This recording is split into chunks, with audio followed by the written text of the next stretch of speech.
we talk about ways that politics negatively impacts the way you make, save, and invest money. Then Tuesday, we talk about different ways that uh, you can make money online or in person, different ways that you can budget your money, different ways that you can, Michael's doing a countdown, different ways that you can budget that money, then different ways that you can invest that money. So after that happens, then you're able to put the money in places where your money is making money for you. Next, we have on Wednesdays different countries around the world that you can invest in. So you can see outside of Monday's show, because I haven't put up Monday's show, because I want Monday's show to be like the closest thing to breaking news, but I got to do research on the breaking news. So like the last 7 days. So I'm moving about as fast as uh I'm moving about as fast as last week tonight, where I curate all the information from the last 7 days and then I talk about it today or Monday. Then we have on Tuesday, we're going to be talking about ways to improve your credit limits and your ability to acquire credit cards as opposed to working on your credit score, which is a different topic than what we've had before. And there were some other financial topics that I was going to do, and I got to go back and look at some of the other shows that I was talking about them in and pull those discussions and put them into the queue. So you're going to see over the next week, we're going to try to keep up a 14 to 21 day level of videos up here, but it really just depends on how well vidIQ works for us because we get a lot of our SEO information and thumbnails and everything off of vidIQ. So vidIQ has updated their situation and they're giving us a limited 2,000 credits to do a month's worth of video editing and this is the first month that they're piloting it, and I'm going to let them know, hey, if it works, it works. If it doesn't, it doesn't. But it's going to put us in a position where we may have trouble with getting our thumbnails out as fast as we want them to, right? So we're going to see what we can do, but we're moving through it, and as we move through it, because we're getting everything out of there, and as we move through it, we're going to be updating you as to how that works. Because eventually, I got to give you a vidIQ video. Then Thursday, Friday, and Saturday, we talk about ways to improve yourselves. We were talking about how to build a better professional wardrobe. That show lasted like 3.5 hours, almost 3 hours and 45 minutes. We're going to be having a more enhanced version of it next week, Saturday. We're going to be including things that kind of just ruin your ability to succeed with your wardrobe next week, Saturday. But typically, Thursday, Friday, and Saturday, we talk about self development, self improvement, relationship topics. We talk about how to build your brand. And networking, right? I think I covered that already. But then we also talk about in your professional life, your ability to negotiate raises, promotions, retirement, and even severance packages. And after we cover all of these issues, then we start talking to you guys about building your 20-year plan because you got to know where you want to be at in life and then figure out what you got to do to get there. If what you got to do to get there depends upon you hitting the lottery, it's not likely that you're going to meet that goal. It's like, I'm gonna keep playing scratch offs until I win a lottery, and then when I do win a lottery, then I'm gonna. That's not gonna work. It has to be step by step, actionable stuff that allows you to be able to proactively get involved with something, and then based on the results of your actions, you end up with certain levels of success. And from those certain levels of success, then you're able to play into other areas of success. That's when you're capable of making it work for you. Now, I also said that's what I remember. It just dawned on me. I was thinking about after talking about credit cards, talking about um, what efforts need to be done with making offshore bank accounts in certain countries around the world, because that's one of the things that I wanted us to get ourselves into. Um, so that's probably going to be something we're going to cover next week, Tuesday. Now, today, um, as the world turns, Young and the Restless, Bad Girls Club, Murder She Wrote, all of those soap operas, we're going to be going through some comments. Some of these comments are going to be full of um, conflictual individuals because things have happened that they weren't expecting to happen. And I'm going to talk about them. You guys feel free to comment. If you're watching us from Twitter or Twitch, you guys feel free to comment. Michael should still find us a book of the day. and then we should be able to keep our comments appropriate because some people uh, are going to be coming from a one-sided perspective, but we're going to tiptoe through this. Michael says, "You'll never be wealthy if you don't have the drive." That should be on a shirt somewhere, right? And it should be like a car that is like a driver in it that and the phrase under it and the dude's got money coming out of his exhaust pipe crashing into a wall full of cash, you know. But let's go ahead and dive into this one and let's see what we got going on for the first one. I think I need a divorce. For context, I've been with my husband for 9 years total. Uh-oh. I'm 27, he's 28. We got Hold on married a one second month now. before our son was This born. is gonna be one of Our those baby is I now can't 14 wait. months old. There isn't some explosive cheating scandal or obvious abuse. It's more subtle than that. And somehow that almost makes it harder. For the past few years, I've felt like the responsible one. The one always thinking ahead, so he can be in La La Land. It wasn't always like this, but it definitely shifted gradually until I found myself here. When I found out I was pregnant, part of me truly believed it would make him step up. Silly, I know. It didn't. I oversee and plan every single thing in our life, everything in our house, everything our son has, every appointment, every purchase, every detail. Maintaining the house, putting food on the table, all of it. Even if we're ordering in, I have to figure from where and what it is. We both work full time and he contributes financially, but it's the executive functioning that is crushing me. I have to think for both of us. And when I try to talk about it, it's like he doesn't even hear me. Like I'm not there.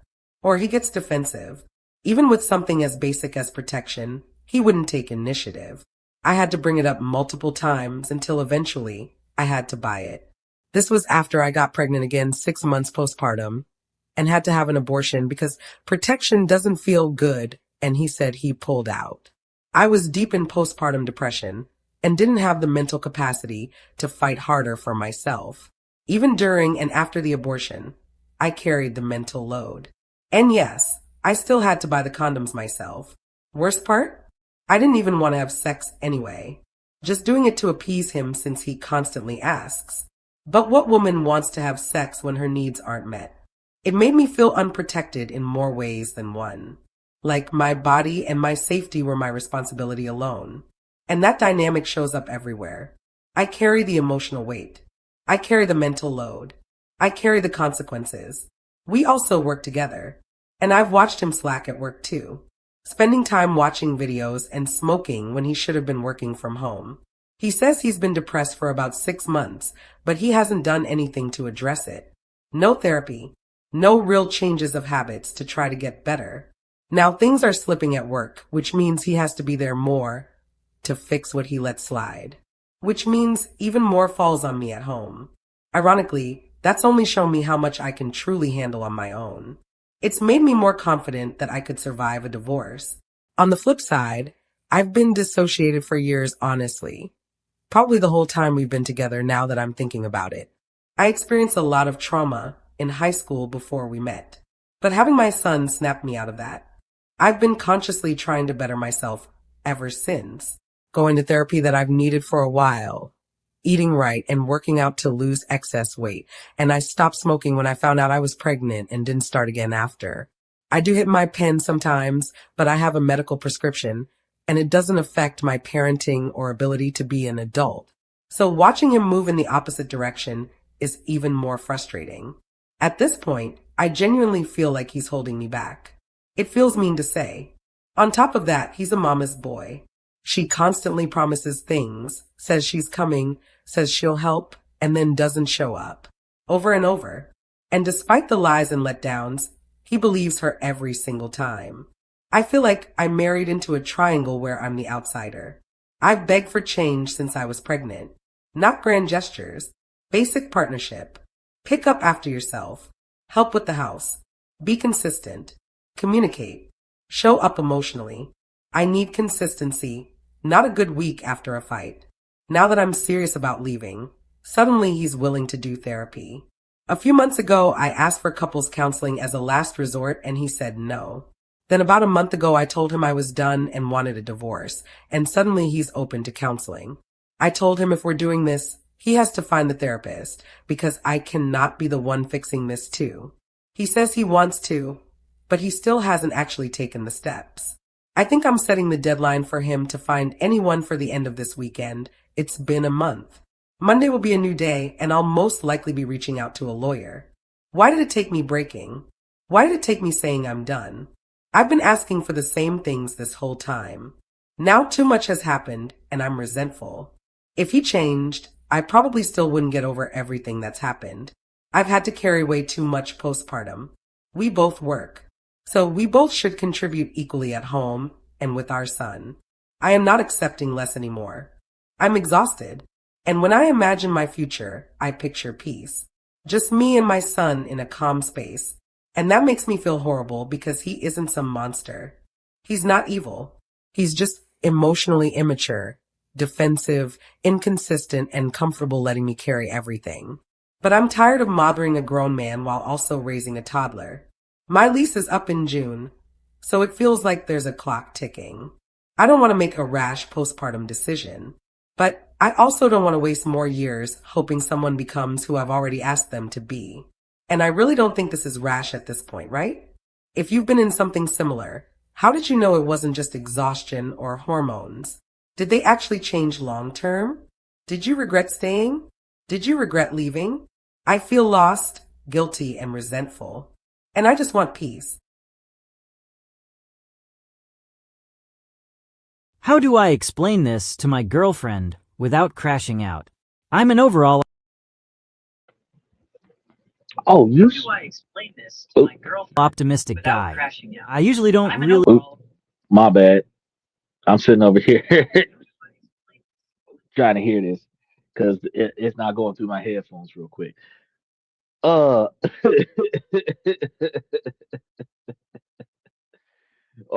she should feel guilty.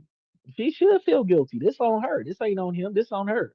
And hold on, he says she got those postpartum blues from the top of her to the bottom of her toes. Got a dime of it right. Look, okay, I think you hit the nail on the head, Michael, because first and foremost, apparently they were smoking weed and smashing. And one day she got knocked up. I was trying to decipher throughout the whole time that she was talking if she kept the first child or not. But apparently she kept the first child because she said that her son is motivating her to behave at least for being a mother, right? So out of the two kids that she had gotten pregnant with, she only kept one of them. Now, she didn't get married to this man because she was wife material. She got married to this man so that they would not have what is socially considered an illegitimate child born out of wedlock. Now, the problem that I have with that is that the fact that they were hanging out and smashing and smoking weed, they didn't necessarily have to be in love with one another in order to get married for the sake of the child. It was a consistent sex partner. It was the fun that the masculine men that are looking for wife material discourage from women that have high body counts.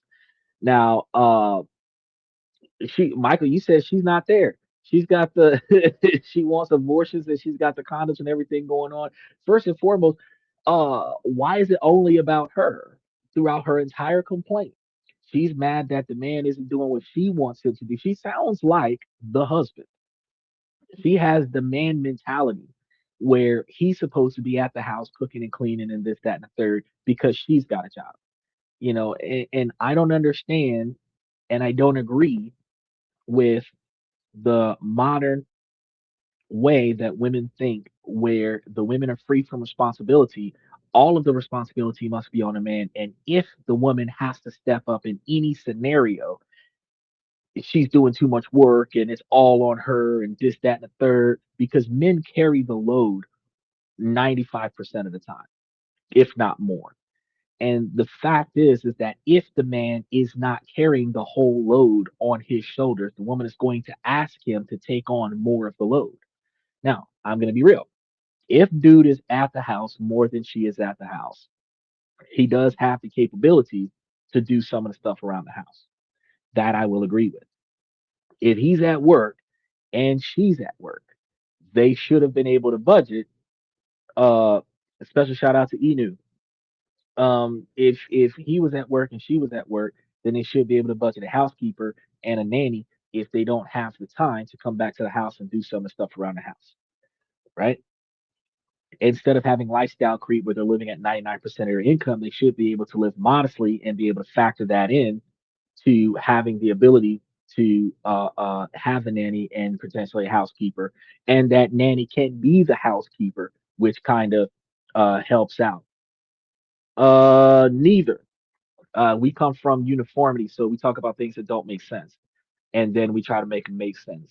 And then any logical and rational explanations about like just the first comment that just came out earlier, we talk about what went wrong with the decision making process, and that's going to be the other part that I'm getting into because the lady claims that she had the abortion for the second child, and then after she had the abortion, she didn't have it because, and this is one of the biggest arguments that I've ever had about abortion, is because it is not because the abortion doesn't come from you being snatched in a dark alley and being taken against your will. This isn't the abortion coming from you being snatched into a van with no windows and taken against your will. This is a situation where you had consensual engagements with your romantic partner, and because you didn't want that responsibility or you did not have the financial capabilities for you to feel comfortable with taking care of the child, you will eliminate a child that did nothing wrong, that could have thrived and potentially became a doctor, lawyer, nurse, astronaut, football player, and funded your adulthood. But you terminated potential because you didn't want to be responsible. And I think that makes no sense to me. Now, I don't, and that's the factor that I don't agree with abortion. Then on top of that, she did it because she wanted to. That's right. The second child had no say in the life. I protest against that as well. Now, the other problem that I have with that dynamic is that men want to be fathers, and every time she accidentally gets pregnant, at the end of the day, that's his legacy. Women don't care about that. If a man wants to be a father and he's two, three, 5 kids, 7 kids, 12 kids down the line, the second kid might have motivated the man to put more effort into getting more stuff done on the job, right? However, when she got the abortion, she killed his child. That was her choice. He didn't make her do it. She chose to do it. She killed his child. And when she killed his child, yeah, she's going to have the postpartum depression. But what makes you think the man is not also going to have the postpartum depression? Because you killed his child. Not only does he have the postpartum depression from you killing his child, he's also going to hold resentment towards you for killing his child. So when women get an abortion, they feel like, oh, it shouldn't matter because the child wasn't born. You killed it. That matters. That matters, right? Uh, they don't the heartbeat is what indicates life there, right? When you take the life of another, thou shalt not. That's one of the commandments. And when she did that, like that was it. So she's like, oh, well, he's been moping for 6 months. Sounds to me like he was going through it too, right? He said the last thing a young man is thinking about is marriage and kids. Pass the joint. Well, I can agree with you on that, Michael. While the young men do want to be fathers, that is the last thing that they're thinking about is getting married, and the last thing that they're thinking about is having kids, which is why the young men are not approaching the dating game differently and socializing platonically with the women until they're willing to commit to the possibility of children with that woman and committing to the possibility of marriage with that woman. And as a result, they end up smashing girls that they don't like, smashing girls that they're not attracted to, taking one for the team and smashing the cute girl's friend for their homeboy so that their homeboy can get the cute girl. But then you got to ask yourself in your social group, if you're the only guy that's always doing that, then it makes no sense why you are always taking the not so attractive chick. But that does show a hierarchy in your group because I mean the alpha is going to get the best pickings and then the betas are going to get whatever's left over. all of that leads to this type of relationship where the girl doesn't have the dude that she really wants. And she's been despising it the entire relationship because they're together out of duty. I'm going to tell you, it doesn't matter if the child is born into the relationship or not. You should never be together for the sake of the relationship. I mean, for the sake of the child. You should never be together for the sake of the child. You should be together for the sake of the relationship. So now that she's talking about she's doing the therapy herself. He wasn't doing the therapy. He was going through it. She was going to therapy. He wasn't. Now that he's trying to go through therapy, she's making it seem like he's not applying himself. Bro, the emotional stability is supposed to come from her for him because she killed his child. She didn't bring that, right? So she went to therapy and she got fixed allegedly, but she did not go over there and try to make amends for him for eliminating his child. He said, when you're done with her, send her over here. Hell no. And it went south for the border. So these are the complications that makes us stop and think like this is not going to work for us, right? Because the behavior patterns that she admits is not the behavior patterns of the type of person that you really want to be involved with, right? That's one of the biggest issues. So she's claiming that she resents him and she may have always resented him and this, that, and the third. And yeah, this is one of those relationships where if she's not going to put forth the effort to fix the relationship, the you just got to get a divorce. You just got to get a divorce. The dude isn't going to leave her because if he leaves her, she's going to take the child and put him on child support. And I'm going to say it exactly like that. It is not her responsibility to take the child. It is her choice to take the child. And when she forcibly takes the child and then forces the man on child support because she has a child and then justifies it as, oh, he created it. Yeah, but you could have gave it to him. You could have gave him the child and paid him child support and let him keep the child. Or you could have gave it to him and let him figure it out and you not pay child support, just show up and spend time with the child and disappear and live your own life and keep your money in your own pocket. You know what I mean? So, that so yeah, that was pretty reckless, but she put us in a very interesting situation. Let's go ahead, like Michael said, dive into the next story. Really give a shit about bad stuff. And there's this girl I've been dating for the last 9 months. TBH, I think our relationship is perfect. We really love each other. We are basically the same, but there's one thing that separates us. She's so pessimistic. She talks so much about how ugly, idiot, useless, and worthless she is. I appreciate that she talks to me about this stuff and how open she is. But lately, I feel like I had enough.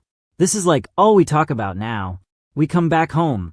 We get on call a few hours later. We start talking, joking, laughing, and then a while later she's having a crash out about how ugly she is and I'm trying to comfort her.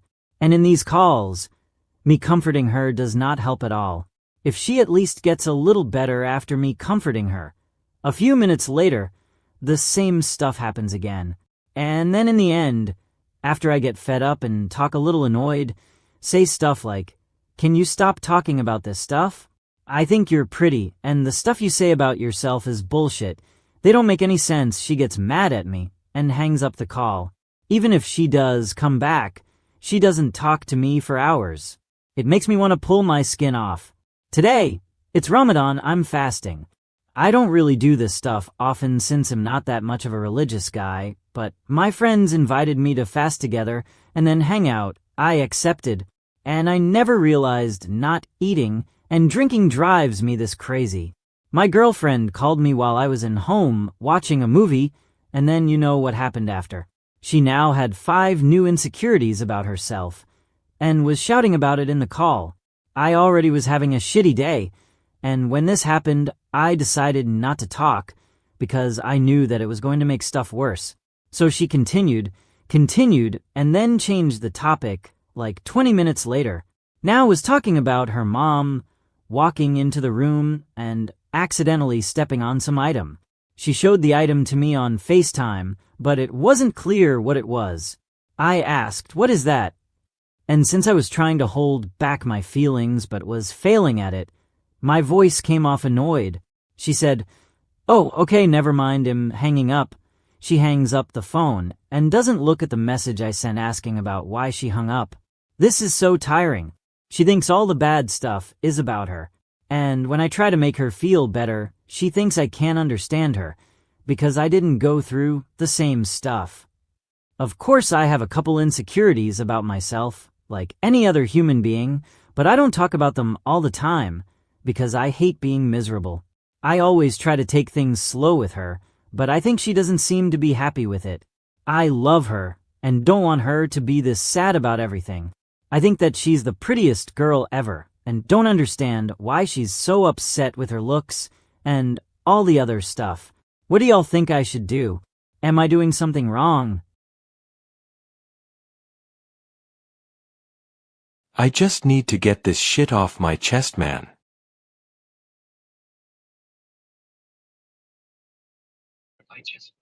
I just caught that because I got the delay because I'm trying to hear it to make sure I'm hearing what's going on. So, yeah, they got plenty of they got plenty more than 20 years. Yes, like Michael said, low self-esteem. It's more than low self-esteem. From what I understand, these two are both around or a little bit under 18. So the first and foremost is that while she does have low self-esteem, she does have levels of depression that can clearly be seen in her discussions. She does need a lot of therapy. Somebody actively in her life is discouraging her from valuing herself, whether it's her parents, whether it's her siblings, whether it's her friends or people that she calls her friends that are actively discouraging her with feeling good about herself as she is venting with her boyfriend. So the first and then she's self-traumatizing herself with devaluing herself. There is truly hope there. She would have to go to therapy, remove herself from the situation that has her, yeah, incels, having her in situations um, where she's being devalued by other individuals. He's not going to be able to make her feel better about herself. There's nothing that he can do to make her respect herself more.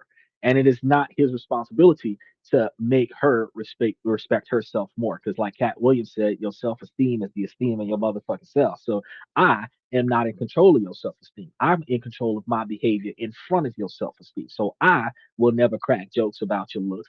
I would never crack jokes about your stupid behavior. I would never crack jokes about your idiotic decision making. So if you do something that make me decide to say idiot or stupid or something to that effect, then in my mind, I'm gonna look, think, and keep that to myself and be like, I picked this one.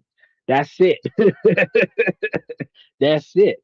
You know, you know, like a lot of us that are emotionally secure, like, are you dumb? Are you deaf? Are you know what I mean? And we're strong. Those Gen Xers, we're strong. We take this kind of stuff. But she's not one of those people that can take that. So knowing that if you're going to stay with this woman, you're just not going to make those types of comments. You're never going to comment on how she looks. If it's not a compliment, you don't say nothing. If she's going to respect your judgment on how she should look, if you don't think that that looks well on her, or it doesn't fit appropriately, you just make it clear that I don't like the way that fits you, not because you're big or anything to that effect, just specifically I just don't like the way it fits you. I want you to wear something different.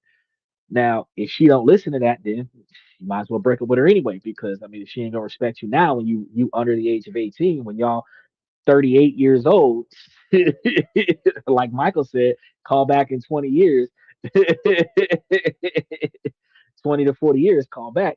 Uh, the situation is not going to get any better as far as you having to deal with this emotional baggage that she has. If you break up with her, she's going to have to get some therapy or remove herself from the traumatizing environment in order for her to find improvement in her life, in order for her to see difference before she gets into her next relationship. And you, fella, you put your time and effort into making sure that you don't pick another chick that is emotionally damaged, because some guys find themselves psychologically attracted to, before she opens her mouth, chaos. And you can just sense the chaos in this person's behavior patterns. Then when you start talking to them, you can sense the chaos in this person's discussions. And then you end up, I can fix her. And then you go in there and whatever it is, whether it's an emotional blanket, whether it's a Captain Save a Hole with finances, or whatever the case may be, you're always putting yourself in that hero position to save her from herself. Don't save her. She don't want to be saved. Let her go through whatever it is that she's going through. After 18, she grown. Under 18, you're not supposed to be dating her no way. So once she get it together, then y'all can make it work. But there's a lot of hope in that relationship because if you care about her and she's willing to listen and learn, y'all can work it out because y'all got 50 years, 60 years to get this right. But you're going to have to proactively start with the cause of the trauma and then work your way through rectifying her ability to address the trauma.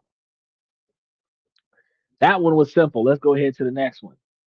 I've been with this girl for 2 years now, and I don't ever recall her saying a single good thing about me. And I'm so serious. She doesn't compliment me, doesn't apologize, only ever highlights my flaws. She likes to remind me why I have no friends and family because I'm this awful, disgusting person. Word for word. She's controlled my life so much. Jobs, social media that I've had to delete. Controlled my finances. Physically has hit me many times and likes to threaten cops when I try to leave. TBH, she has reduced my life down to living in her closet because I moved 7,000 miles from home for this failed relationship. I've been in this closet for 3 months now just being emotionally abused and controlled, and I'm losing it. She lives with her parents, so this is their house, and she refuses to make something out of her life. I've been thinking about escaping, but it's been too cold. But now that the weather's warming up, I'm starting to feel a lot more confident about it, even though I have no direction or even the money to replace my lost ID so I can actually just start my life over. What it all to do. I just know my resentment has turned to hatred and the thought of leaving her feels like breaking free. I hate her. Am I overthinking? So my husband has been complaining about issues with one particular woman at work. Every time I went in the Am I overthinking? Hold on, we're gonna get to her in just a second. Complaining about issues with one particular woman at work. Every Um, time I went so Michael, first you said I was awkward when I was 12, bought a book on how to talk to girls. Well, when I was 8, 10, 12, I had my father, uncles, people like that that I could talk to about how to communicate with girls. Then I also had my mother telling me things about how to communicate with girls. So um, I had an older sister, so I was able to observe how other guys would communicate with my sister, and then I just kind of wung it after that. In between 8 and 15, I had more female friends than I actually had girlfriends because it wasn't that effort. Then between 15 and 20, that's when picking up chicks used to be like a cakewalk back in the day. But back in the day, back in the 90s, they weren't really asking for you to subsidize their entire lifestyle just so that you can get laid one time. You know what I mean? Back then, you just had to be funny, witty, and protective. As time went on, they start being overly demanding upon all of these finances without them putting any effort into deserving it. So I didn't know that they even had books, but I figured they could have made them, but I didn't even know that they even had books on how to talk to girls 50 years ago. But wow, that's crazy that we put so much effort in as men trying to figure it out. If there's no one there to tell us about it, we'll go to the library and go pick up a book, and learn, but women don't do that. He said, remember to like and subscribe. And what, you're living in her parents' home, get out bum. Now, I disagree with that too. Okay, so I felt two sides to this because the first side, I felt like you. I felt like, man, what the fuck you doing living in this girl house? You're a man. But uniformity dictates that the same way, if young man was living in his parents' house and his girlfriend moved into his parents' house, is the same way that this woman could have this man flying set up from another country or from the other side of the country, where if one of them was on the East Coast and the other one was on the West Coast, and they flew to the opposite side of the country. they start putting themselves in a position where um they didn't have any finance. Now, if you're an American citizen and one of y'all was in, say, New York and the other one was in California, and you flew to another country, I mean another state inside of the country, um, you should have flown over with your social security card, your birth certificate, and at least your ID. I don't know where the fuck his ID went, but if he doesn't have a job, he can go down to the Department of Children and Family. He can not even that. He can actually contact the local law enforcement and report his ID lost or stolen, and then take that police report, go down to the DMV. He's still going to need his birth certificate and social security card, and then they will replace his ID. If he's not updating his ID, he could have made it clear that he came out here to visit. He's only been out here for a couple of weeks.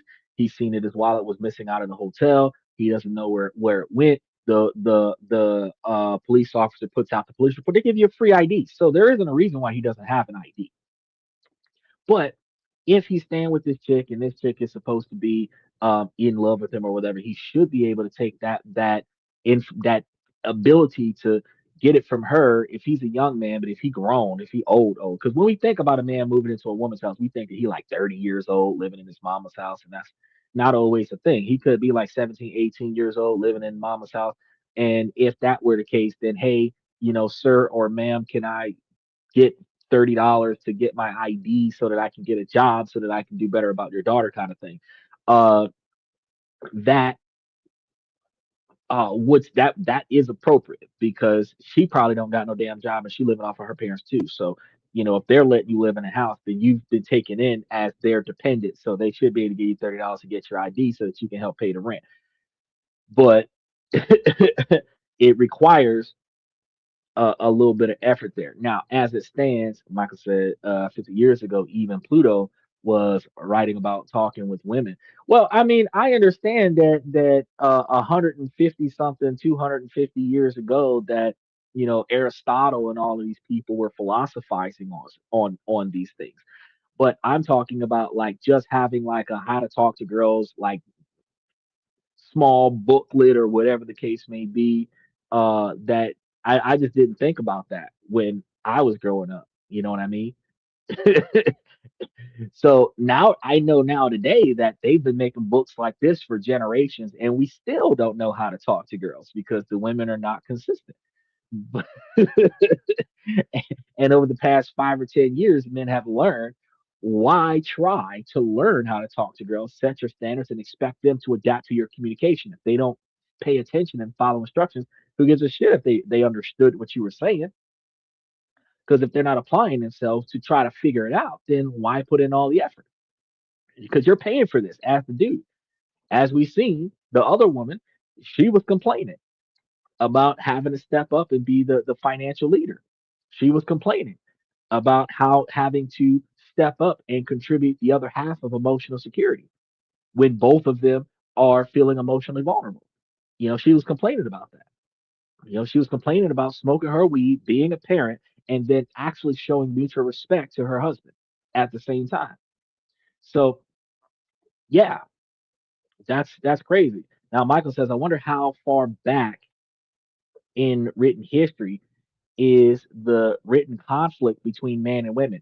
Well, that depends. Are you going to go as far back as the first stages of the Bible with Adam and Eve, or are you going to go as far back into scientific history when the man had to club the woman over the head to get her to cooperate when he said, "Come on, let's go"?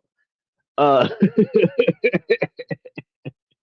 because if I remember correctly, if you mix science and religion together, that cave people existed before Adam and Eve. And if that is a fact, that cave people existed before Adam and Eve, then the women have always conflicted with men throughout history. But if we state that cave people existed after Adam and Eve, then technically she set him up for a downfall, and he didn't follow instructions, so there was conflict in the Garden of Eden as well. He said, "Not even. I forgot about the Bible."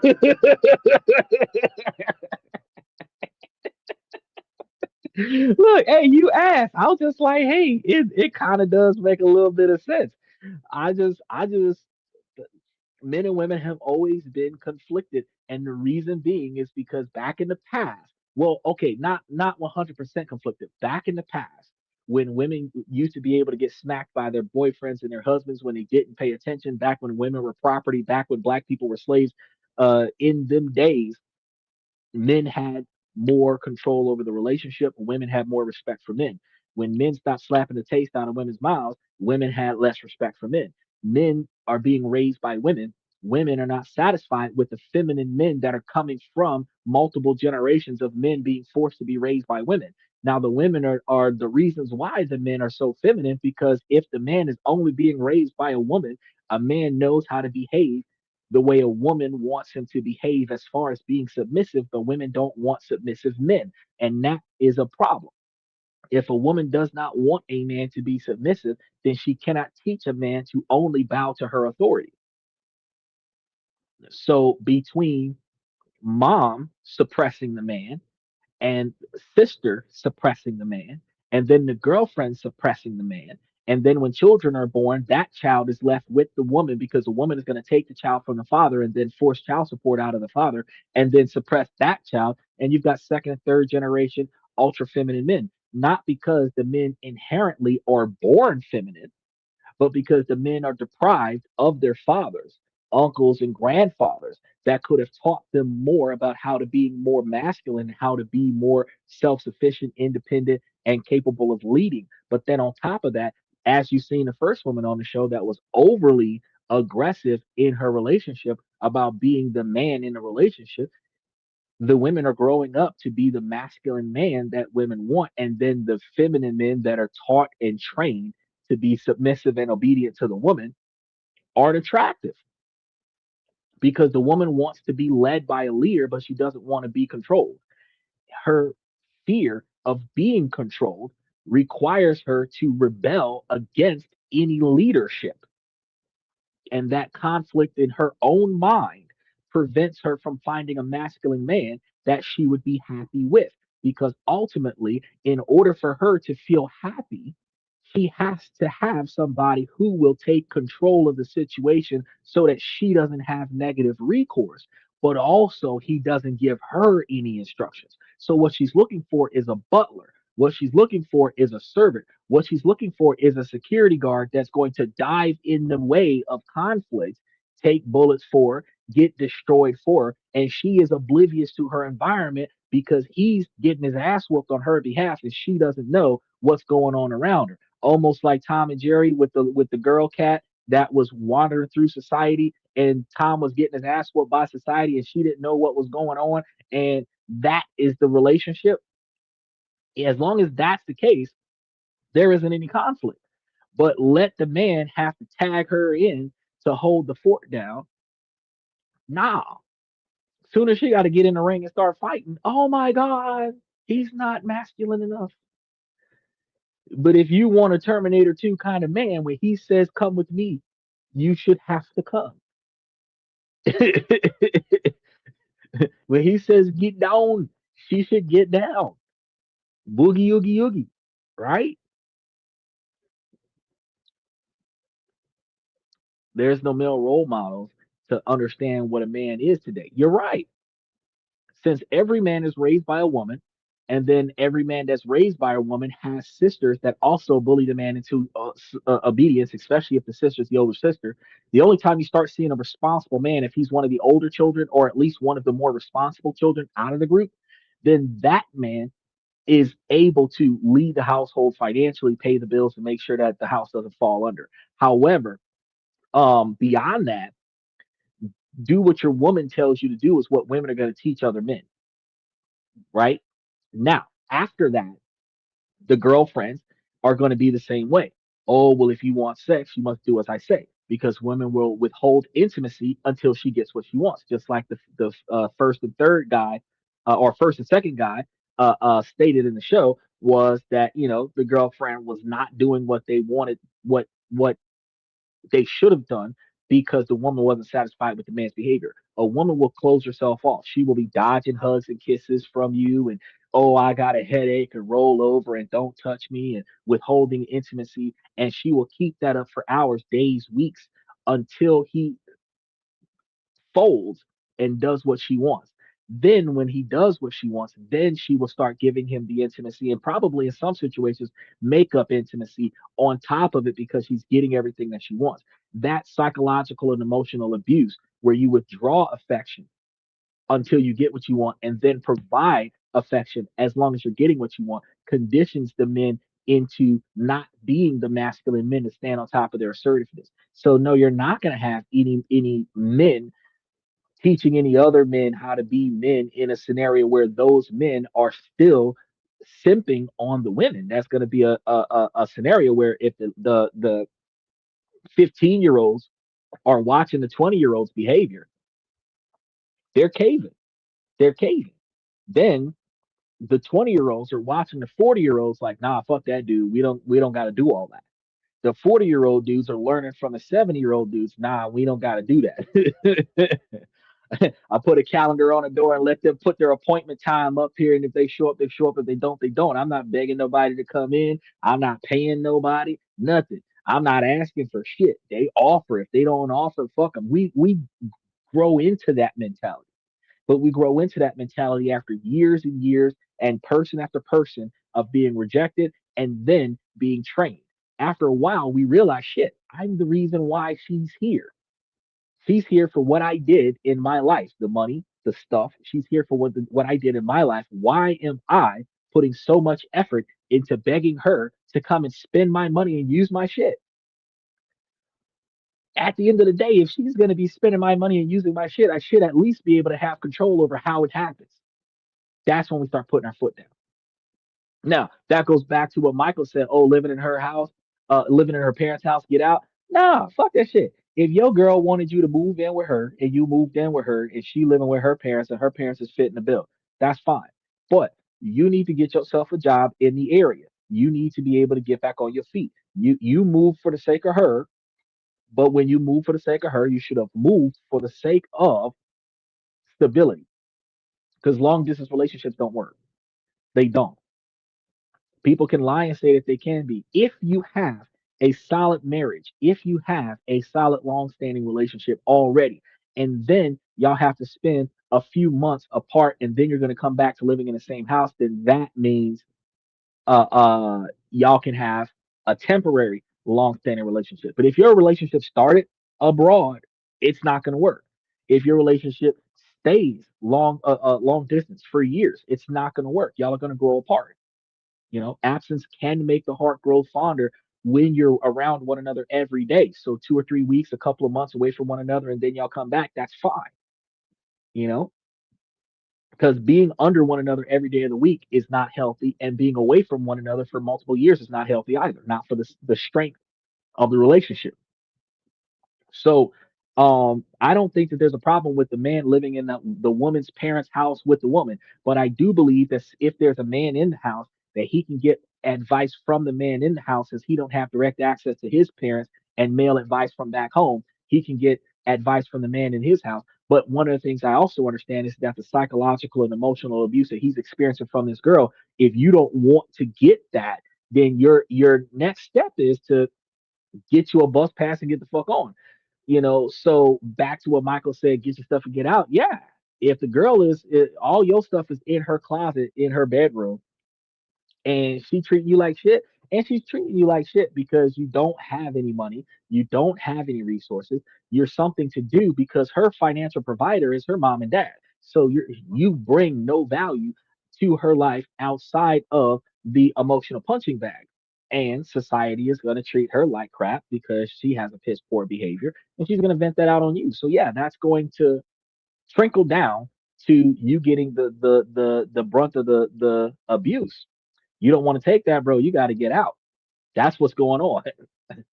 He said, you mean women using sex as leverage? That's why I always carry hundreds. Bro, that's what I'm telling you. Like, I'm not even gonna put up with that. He said, "Good night. Hope everyone has a great weekend. Remember to start your morning on a positive note, Otis." But yeah, I'm with you on that, Michael. It's like, you got to carry on. So when he moved over there, the first thing he should have did was made sure that he had money to cover himself. He should have had a couple $1,000, few $1,000. He ain't had to have 100 grand, but he could have moved over there with like $5 or $10,000 so that he had a little bit of money to help him hold himself down until he got on his feet. Even if he stayed at her parents' house to save money, the money that he had in his pocket should have been capable of holding him down until he could get himself a job and start generating an income so that he can get himself a place. Because if he rent the room from the mama and them in like a mother-in-law suite or something like that, then you're in a position where you can maintain your autonomy. Date the girl, be a tenant, be responsible, and then get you a job, maintain the job for a few weeks, get you a couple paychecks in there, show that you make 3 times the rent, and then move into another place. And that's the best way to go. So I'm with you on that one. Now we got. Let me take it back a couple seconds. We got this other lady. We're gonna go ahead and touch base with this one. Like breaking free. See what's going I on here. hate her. Am I overthinking?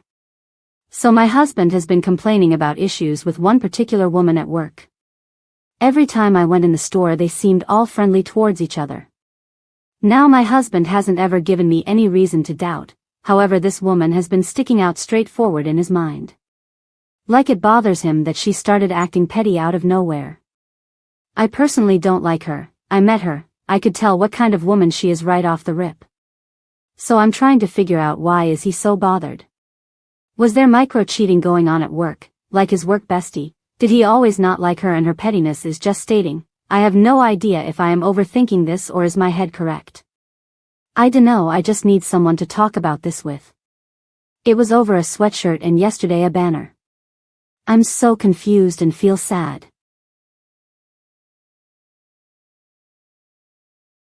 Left skid marks in bed with my wife of 9 years.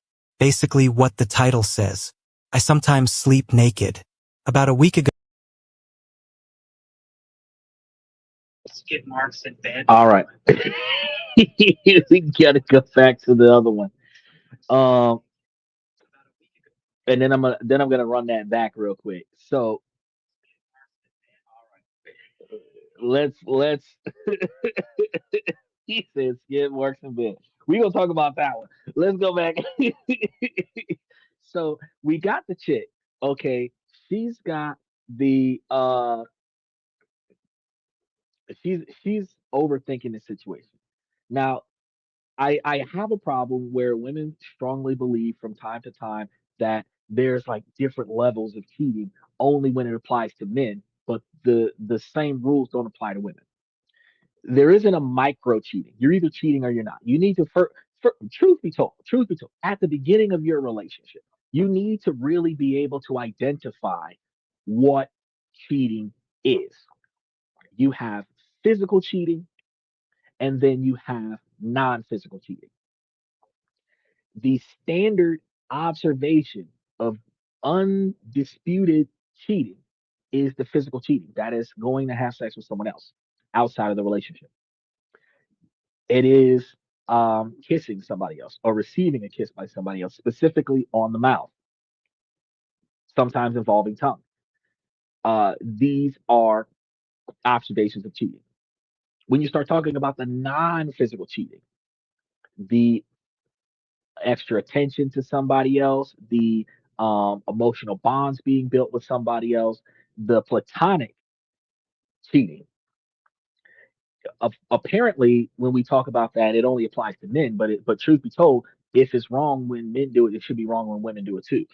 But you're supposed to be able to socialize with other people platonically, not flirtatiously, and be able to interact with other individuals without that social interaction being identified as micro cheating.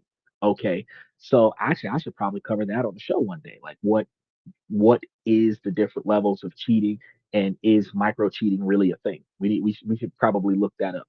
Now, um, She goes to the job. Him and her work together. They don't really have beef, as she can see when they're when she's at the job. But when he comes from the job, he got problems with his chick. Now, this could be that because he is required to work on the job one on one with this other woman, because you said that they're in the store. So if they're in a restaurant, he's the cook and she's the server, they're in the building by themselves, they have no customers, to prevent his wife from feeling insecure about him being left in the building with her unsupervised, that he will always complain about her so that his wife does not feel threatened. That can be a thing. Um, there is also the fact that he actually has no interest in this girl and she's being nice or overly nice on the job, but she also does dumb stuff. He could be complaining about the fact that regardless of the fact that he has no connection to this girl at all, that she does dumb shit at the job. And it's on the forefront of his mind specifically because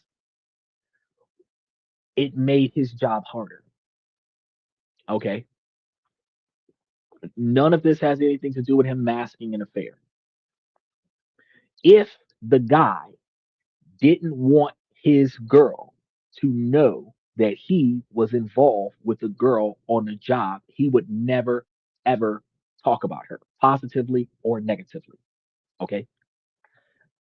If the guy was having a mini cheating scenario where they had some kind of a work wife relationship kind of thing where he was emotionally attached to her on the job platonically, he would not talk about her to his wife um, or his girlfriend because smart men do not bury two bones in the same backyard.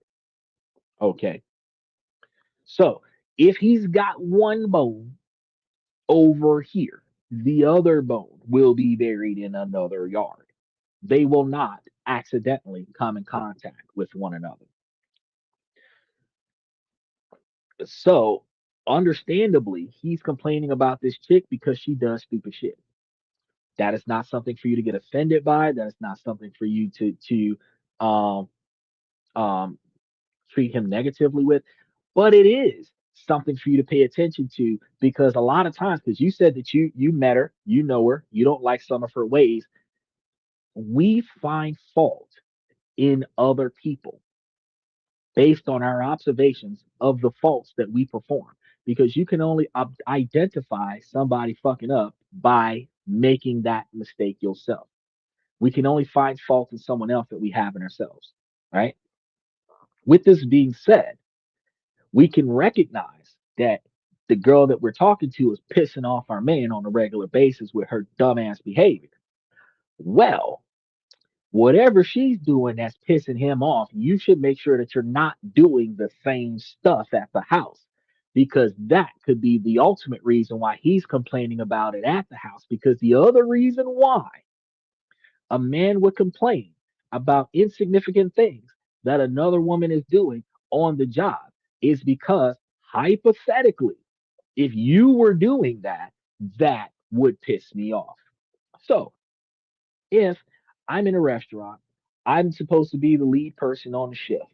I'm trying to talk to a customer, and my coworker, she's talking over me while I'm trying to communicate with the customer. She's devaluing me in front of the customer, making it seem like I don't know what I'm talking about, which negatively impacts my ability to make money. Right? Now, the wife or girlfriend hearing this is, oh, she's just a bitch. Right. But take that scenario and put yourself into that same context. My wife talks over me when I'm in a conversation in public. She devalues my opinions when I'm talking to people that we value. And then those people lose respect for me. Oh, shit. You're doing the same thing. Now, if you recognize that, now you need to understand when he talks, don't inquire. You either agree with him or you abstain your opinion. If you have something to say to him about what he said, you say it after everybody left when it's just the two of y'all. But if you have a disagreeing observation, You don't voice it. You can laugh off the comment and agree with him, or excuse yourself from the conversation when he starts talking about something you don't agree with. You can excuse yourself to the bathroom. You can excuse yourself for a phone call. You can excuse yourself because you allegedly forgot something in the car and walk away from the conversation so that you do not have to chime into that conversation. But you do not ever have to talk bad about your man or disagree with your man in any way, shape, or form in a social environment, whether it's in public or in your house. Now, for the sake of uniformity, no matter how dumb your girlfriend or your wife sounds, as a man, you are not supposed to devalue her or her opinion in front of other people. Because if you got a dumb chick, what does that say about you? Okay, so if you have to provide a correction, you provide that correction to her after the fact. Educate her on the topic that she was talking about.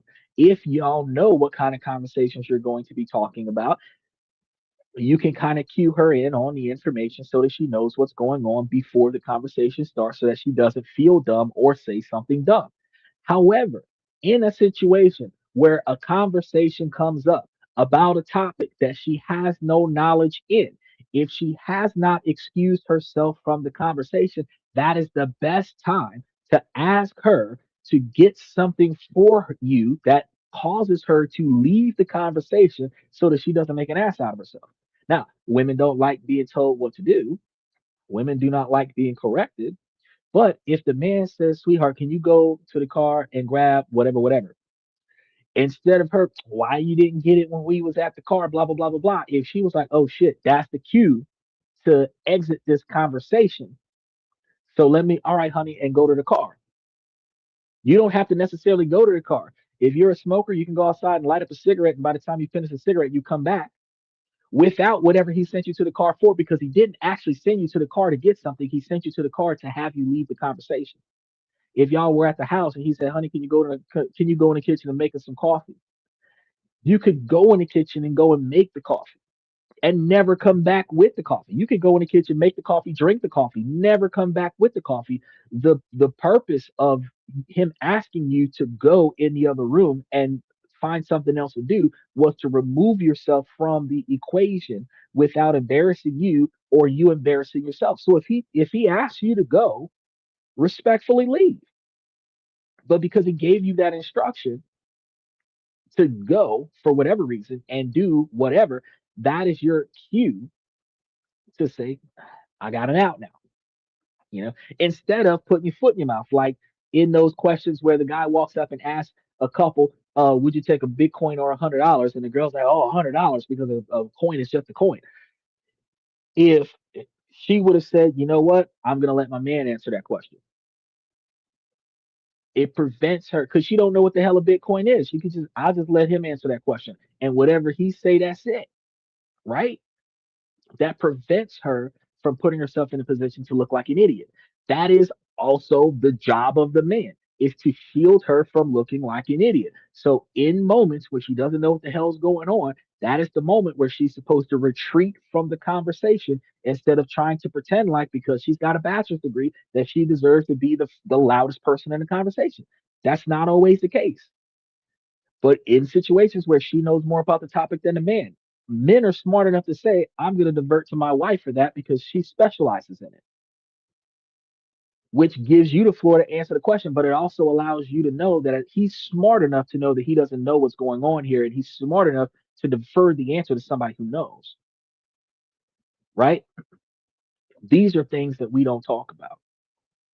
And these are the things that uh, relationships we should really be focused on. So, really, I think that it's pretty entertaining that you ask, but I've got to say, listen to the man and then find ways to adapt to it. Now we're gonna back up a little bit because I know that I had a delay because I'm trying to hear it after it's said because the sound ain't working on the sound system right now. So let me go ahead and see what's going on with the next one. Left skid marks in bed with my wife of 9 years.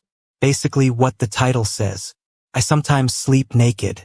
About a week ago, I went to bed after using the toilet, and when I got up again shortly after, there were not only skid marks but a little bit of shit on the sheets. My wife noticed it. She didn't make a big deal out of it, but I was terrified, and I'm still so very embarrassed. I swear to God I'm normally perfectly capable of wiping my own ass. I really don't know how this could happen. Never left the slightest skid marks anywhere ever before. My wife says everything's fine, but I feel like she must disgusted, and I'm so embarrassed. I really don't know how to continue with my embarrassment and looking for some advice on that. Left skid marks in bed with my wife of 9 years. Basically what the title says. I sometimes sleep naked. About a week ago, I went to bed after using the toilet, and when I got up again shortly after,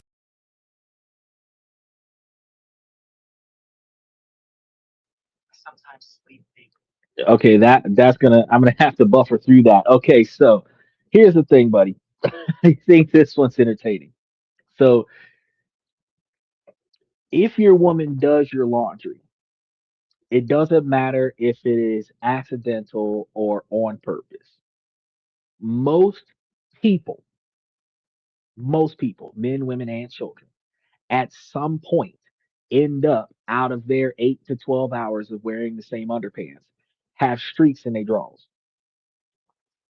When you're sick, whether you have diarrhea, whether you have a sickness of some kind like irritable bowel syndrome, or if you have uh, gastrointestinal issues, gastritis that causes um, extra farting and stuff to that effect, and some of that can actually turn into being liquid, and you can find yourself with it not just being the fact that you didn't wipe, it's just the fact that bodily fluids flow whether you want them to or not. Okay. And if she does your laundry, especially if she's the kind of person that turns your underpants inside out and then wash them, she's going to see those streaks.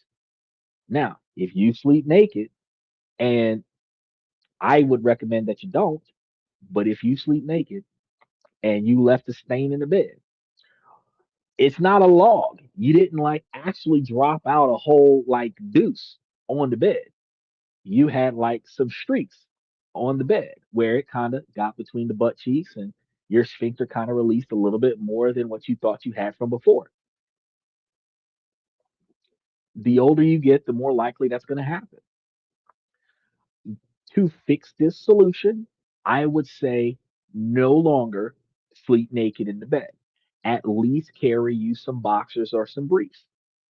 Specifically, if you have boxers or briefs, you could do briefs. You could do like the what they call them now, boy shorts that the girls wear with her like the tight fit boxer briefs that are kind of like clingy around the gluteus maximus area, where you can kind of at least just wear that to bed, and that way if any event that this type of accident occurs again, it'll be in your shorts instead of on the mattress.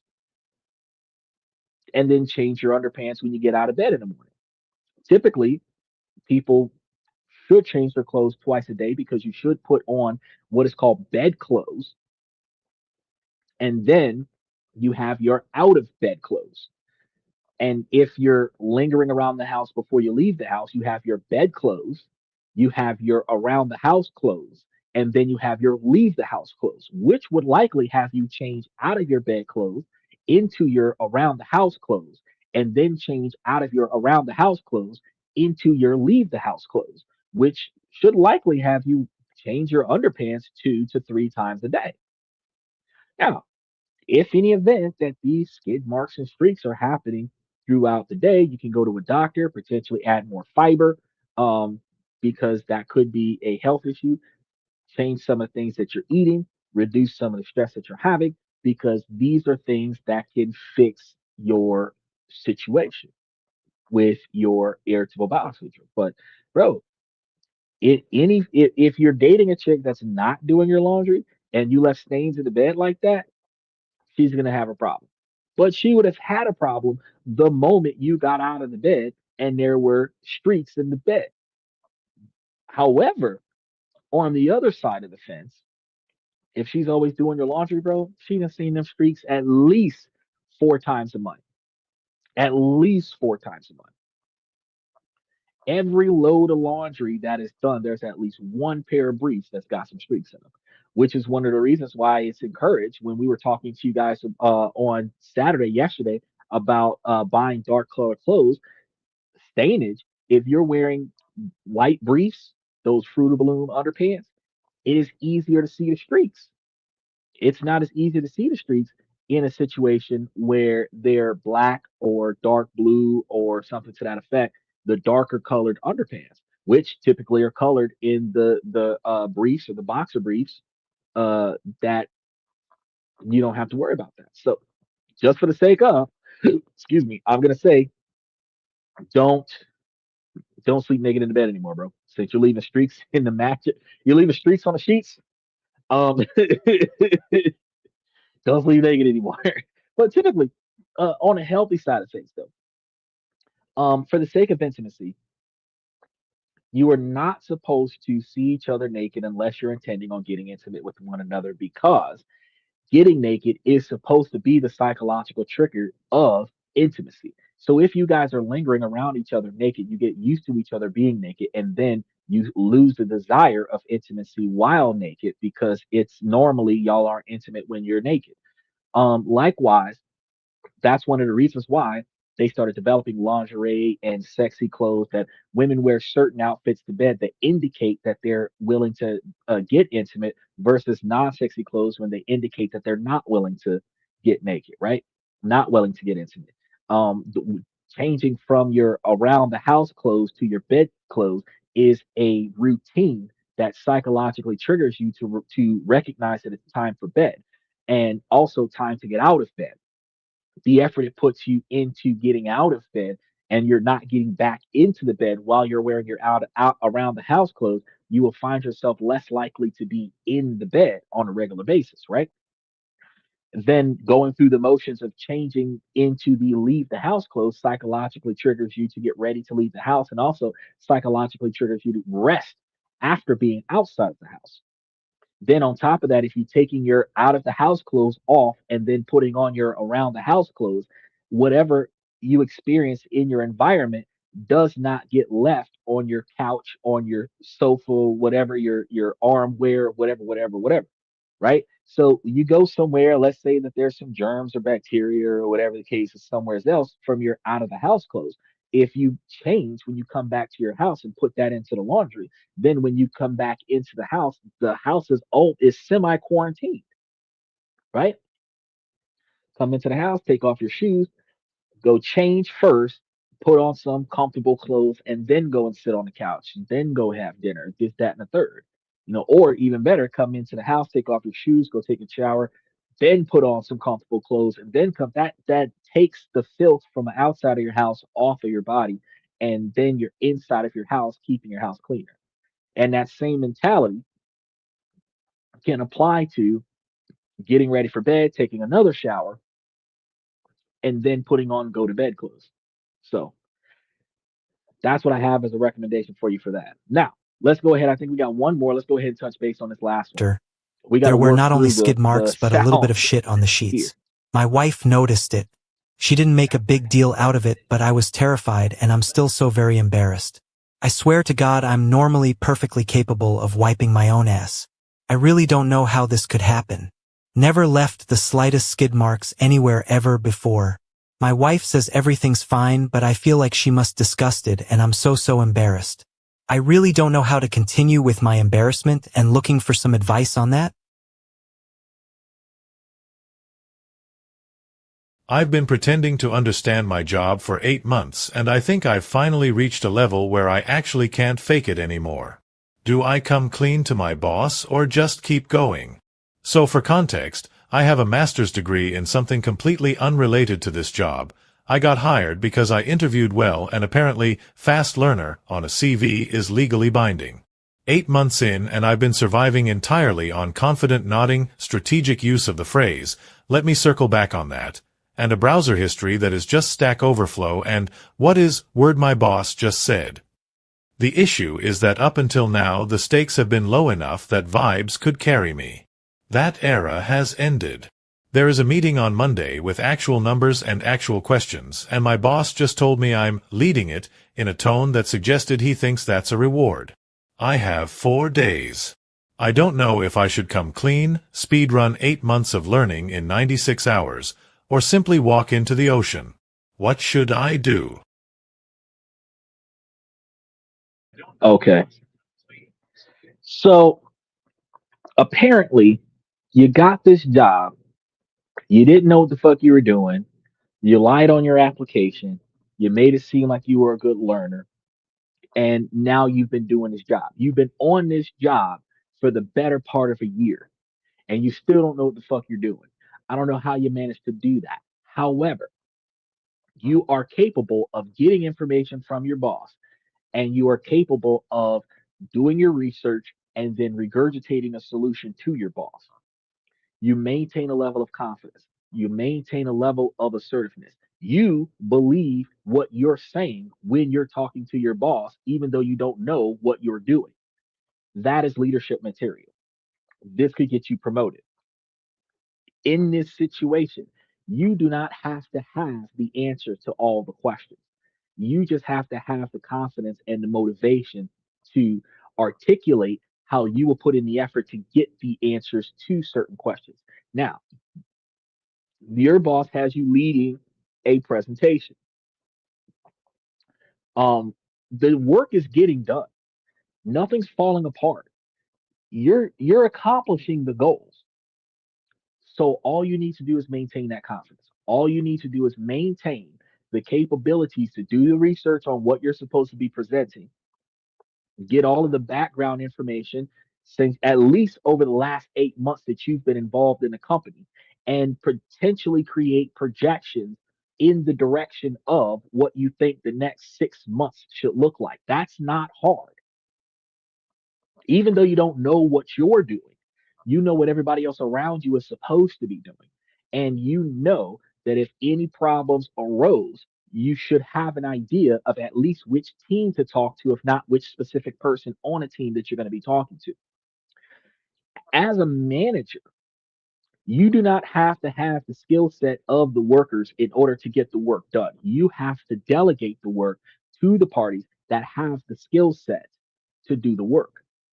It's almost like if you were in a real estate business, you start up a real estate business, you don't have to have a real estate license to buy and sell the properties. You have to have a real estate agent or a real estate broker available to buy and sell the properties.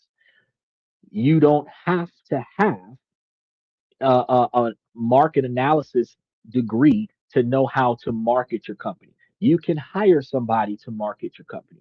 You do not have to have an accountant degree to know how to balance the budget and work the payroll. You can hire somebody to balance the budget and handle the payroll. You do not have to have a law degree to know about the taxation and any legal actions that could happen. You have the ability to hire tax agents and attorneys and put them on retainers to help you do those things. So, as a leader, your capabilities to maintain confidence and reassurance of your team's ability to perform, your company's ability to perform, and your ability to outsource for the solution. That's management material. And delegate the workload to the competent and capable and experienced individuals that are willing to and able to perform. That's all you have to do. So you're going to be going into a meeting, which could lead you to a promotion. Your promotion is going to now be, instead of getting the job done, getting somebody else to do the job for you, which is exactly what you need done because you don't know what the fuck you're doing. So you're really walking into an opportunity to get a raise, to not know what's going on, but be able to tell somebody else to go figure it out. Me, myself, I would dive on that shit. Don't abandon the job. Don't walk away from the situation. Don't walk out of a surefire thing. Because 5 years, 10 years down the line, you could still not know what the fuck is going on in this company. However, you got enough people below you to know what's going on. Because when you're in middle management, upper management's going to ask you what's happening in your department. To the best of your ability, you thought that so and so scenario was working well. Somewhere along the lines, there is a failure. You're going to look into that failure and you're going to get back to them and debrief them on what happened. If something happened on your day off, you weren't here for that, you're going to look into it, you're going to get back to them. You're going to interview everybody that was involved. You're going to get the whole story. You're going to compile the information where you're hopefully not making anybody look bad. But if you need any scapegoats, you're going to try to wing it. Then you go and you knock this out. That's all you got to do. Outside of that, you are capable of putting the people in the place that they need to be in, right? That shuts down the whole situation. You're capable of running the show without having to know a single thing. Now, this is the American way. It's always been that way. The American dream was to get a damn good job that could help you pay for the house with the picket fence, the wife, 3 kids, and a dog, and 2 Teslas in the driveway, right? This was the American dream. Back in the day, back like 50 years ago, it was like 2 Mustangs, a Mustang and a Camaro in the driveway. But it is still the American dream. And the job that you had to lie your way into the job, and then you had to lie your way until you got the experience. But you got a job that pays for what you need paid for. If you either like what you do or you like the money that you're getting paid from it, put forth the effort to keep the job. If you don't like the job and you don't like the money, fuck it. Put in your 2 weeks. But truth be told, this is the reason why they put you in a training period. You faked it for 8 months, bro.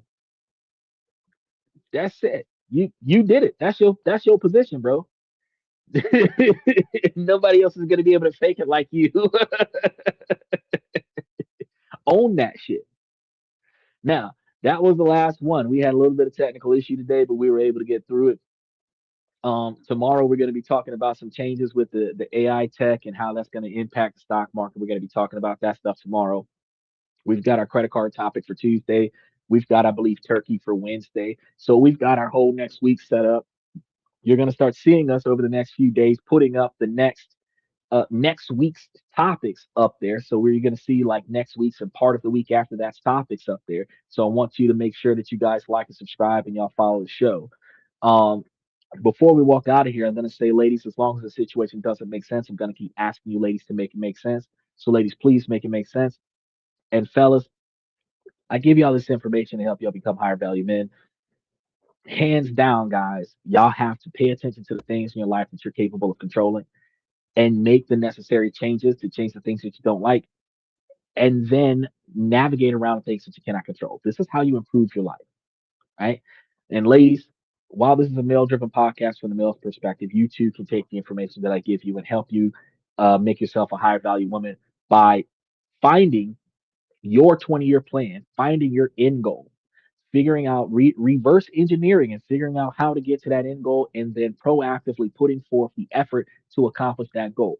And throughout your accomplishments, you keep your eyes and ears open for the type of suitor that is able to mesh with your end goal, where you do not have to deviate from your end goal, but you are capable of meshing their goals and ambitions into your goals and ambitions, or vice versa, where y'all can start working together to achieve your goals. I've told you guys plenty of times before where two $40,000, $50,000 a year people can come together and become millionaires in less than 10 years. Y'all can be multimillionaires in 20 years, but y'all working together towards the same goal makes you successful faster than every man for himself living under the same roof, right? So I want y'all to think about that. And then I want to thank you guys for coming to This and That. I'm your host, Xander, where we talk about this, that, and everything in between. And I'll see you guys tomorrow night.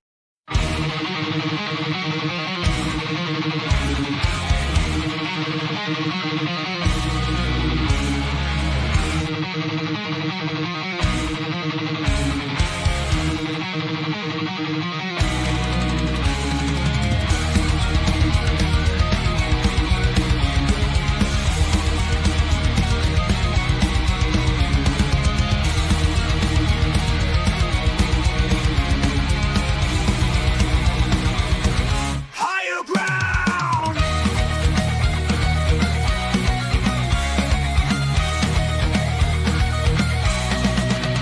Used to chase validation, now I validate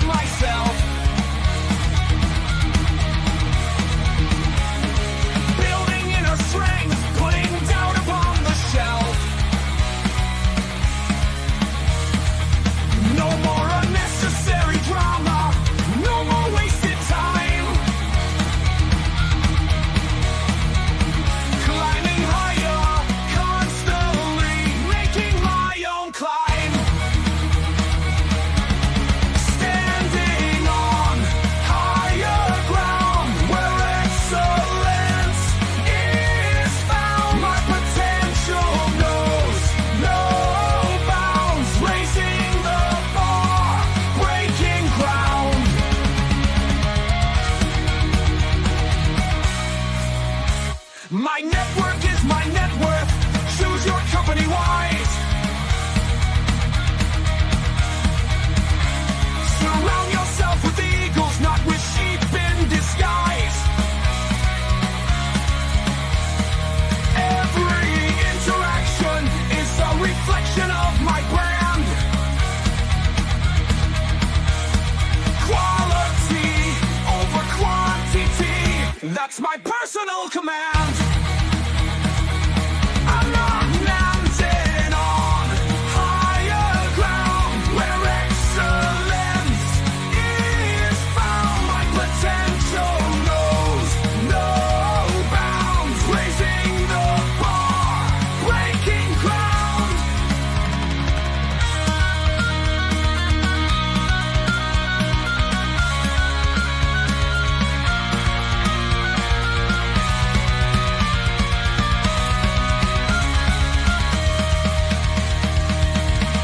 I'm not just living, I'm manifesting my vision, cutting through limitations with surgical precision. My expectations are my compass, my respect is my shield to mediocrity and chaos. I will never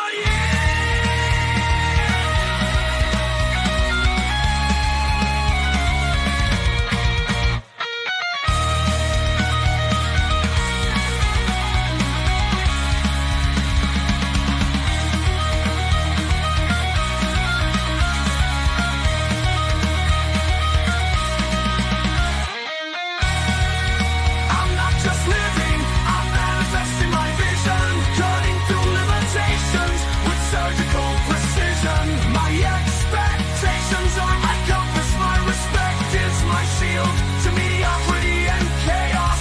I will never yield.